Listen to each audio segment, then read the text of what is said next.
सारा जीवन संवेदनाओं में ही समाहित है। कैंसर से जूझ रहे एक पिता को जब यह एहसास हुआ कि उनके पास अब ज्यादा समय नहीं बचा है, तो उन्होंने अपने बेटे को अपने पास बुलाया। बेटे का हाथ थामकर उन्होंने कहा, मेरे बाद अपनी माँ का हमेशा ख्याल रखना, उनकी हर बात मानना और अपनी दोनों छोटी बहनों को कभी अकेला मत छोड़ना। अब तुम ही उनका सबसे बड़ा सहारा हो। यह सुनते ही बेटे की आंखें भर आईं। पिता ने प्यार से उसके सिर पर हाथ फेरा और कहा, मजबूत बनो बेटा, परिवार को तुम्हारी जरूरत है।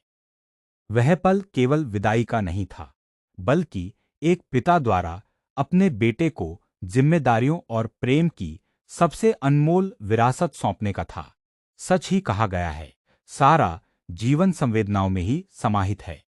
मंत्र जो હું ક્યાંક બહાર ગમલો જાઉં ને હે ને આખો આખો તો તારે તોફાન કરવાનું નહીં, કે તારી મમ્મીનું ધ્યાન રાખવાનું, બરાબર?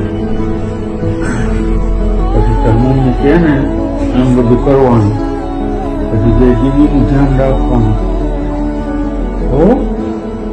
અને પપ્પા ન આવે ને તો પપ્પા કરવાનું નહીં, હો?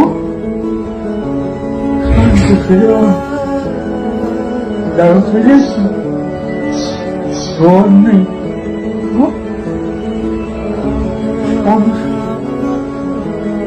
હું તારું તું મને યાદ કરીશ ને એટલે હું તારી આગળ આવીશ, હો? હું તારું ધ્યાન રાખીશ, હો?